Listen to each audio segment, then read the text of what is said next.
Kitchen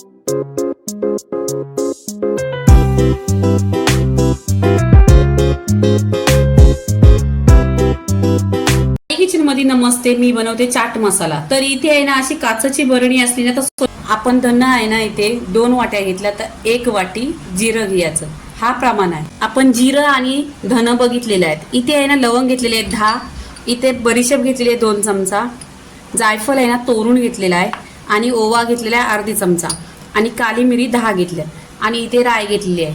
प्रमाण आहे ना कमीच आहे ती घ्यायचं, कारण नाही ते गरम मसाल्यासारखा लागतो। चवीनुसार मीठ घेतलेलं आहे 1 चमचा, कारण चाट मसाल्यात मीठ जास्तच असतो। आणि इथे हिंग घेतलाय अर्धी चमचा, सुंठ पावडर घेतलेली आहे अर्धी चमचा आणि आमचूर पावडर घेतलेले 1 चमचा, कारण गरम मसाल्यात एक आंबट तिखट असा चटपटा टेस्ट असतो। ते धना आणि जिरा आहे ना छान असं भाजून घ्यायचं म्हणजे जालायचं नाही। आणि चाट मसाला मुलांना जास्त आवडतो म्हणून बाहेरचा खायचं नाही। बाहेरच्या मध्ये जास्त धन घेतात आणि कॉर्नफ्लॉवर पावडर घेतात, म्हणून आहे ना घरच्या घरी आपल्या घरामध्ये जी सामग्री किचन मध्ये आहेत, हे मसाला आहेत, तर घरच्या घरी चाट मसाला बनवायचा। इथे आहे ना पूर्णपणे असा धन्याचा गोल्डन कलर झालेला आहे। तर इथे आहे ना मी लवंग टाकते। लवंग टाकल्यानंतर राई टाकायची, ओवा टाकायचा, काली मिरी आणि हा जायफळ तोडून घेतलेला आहे आणि छान असं आहे ना भाजून घ्यायचं। भाजायचं म्हणजे एकदमच नाही, खाली गरम करून घ्यायचं। इथे आहे ना बडीशेप टाकायची, लास्टला बडीशेप टाकायची, कारण बडीशेप आहे ना लवकर भाजते।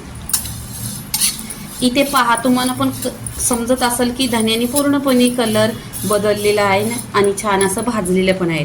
असं तुटलं पाहिजे, आपल्या हाताने तुटतील ना एवढं भाजायचं, जास्त भाजायचं नाही। आता इथे पहा पूर्णपणे हे आहे ना मसाला, चाट मसाल्याचा मसाला भाजलेला आहे।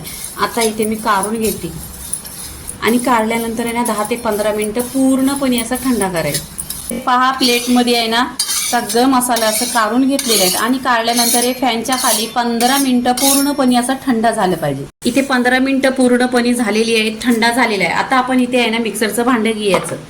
मिक्सरचं भांडं घेतल्यानंतर आहे ना मिक्सरच्या भांड्यामध्ये जे धन काली मिरी हे सगळं आहे ना मसाले याच्यामध्ये या भांड्यामध्ये मिक्सरच्या लावायचं आणि छान असं मिक्सरवर आहे ना बारीक पिसायचं।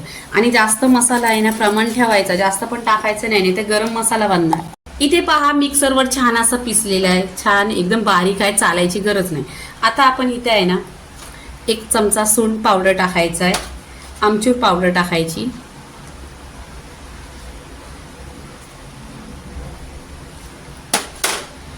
आणि इथे हिंग टाकायचं आणि इथे चवीनुसार मीठ टाकायचं। आता मिक्सरला आहे ना परत आहे ना मिक्सरला मसाला पिसून घ्यायचा। मिक्सरला छान असा पिसलेला आहे आणि बाहेरचा जसा चाट मसाला असतो असा एकदम बारीक आहे, चालायची गरज नाही। मी तुम्हाला प्लेटमध्ये दाखवते।